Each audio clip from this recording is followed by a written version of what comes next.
The fog in the Strait of Malacca didn't just hide ships, it hid sins. Elias Thorne stood on the deck of the Vulture, a repurposed stealth frigate that bore no flag and no name. He wasn't a pirate in the traditional sense, no eye patches or parrots here. He was the CEO of a shadow empire that controlled 40% of the world's illicit maritime trade. "The tanker is 3 miles out, boss," whispered Cale, his second in command. Cale was a man of few words and many scars, a former naval officer who realized the pay was better on the side of the predators. Elias checked his watch. "The boarding team has 6 minutes before the satellite sweep. If they miss the window, we leave them." The Sea Mafia wasn't just about stealing cargo, it was about logistics, leverage, and lethality. They didn't just take the oil, they took the ship, rebranded it in a dry dock in a corrupt port, and sold it back to the same company 6 months later under a different name. The heist was surgical. Within 20 minutes, the SS Aurora was under Elias's control. But this wasn't just another payday.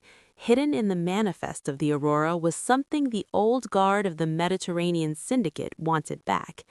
The Sea Mafia was divided into 3 territories: the Eastern Hub, controlled by Elias, the high-tech hijackers; the Adriatic Alliance, the old money smugglers who used luxury yachts to move narcotics; the Iron Fleet, Russian ex-military who focused on arms trafficking via heavy icebreakers. A week later, Elias sat in a glass-walled office in a floating city, a decommissioned oil rig turned into a sovereign gray zone. He was met by Sofia Valenti, the daughter of the Adriatic godfather. "You took a ship that didn't belong to you, Elias," Sofia said, her voice as cold as the deep Atlantic. "On the water, Sofia, everything belongs to the man with the faster engine," Elias replied, pouring a glass of aged whiskey. Inside that tanker wasn't just oil.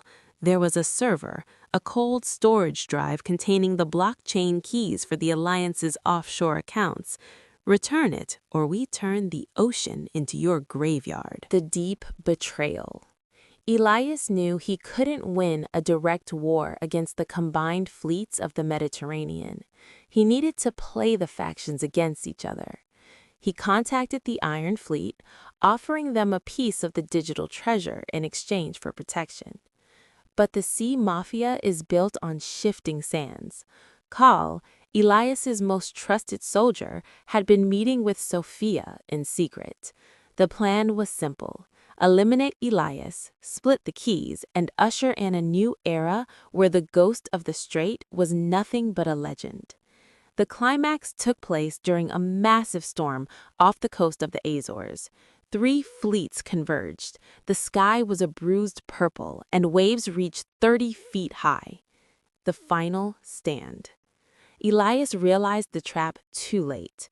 As the Vulture was surrounded by Iron Fleet destroyers and Valenti's tactical speedboats, he saw Karl aiming a weapon at him on the bridge. "It's not personal, Elias," Karl said over the roar of the thunder. "It's just better business." Elias smiled, a bloody, tired grin. "I taught you everything, Karl, including the fact that I never keep the real keys on the ship."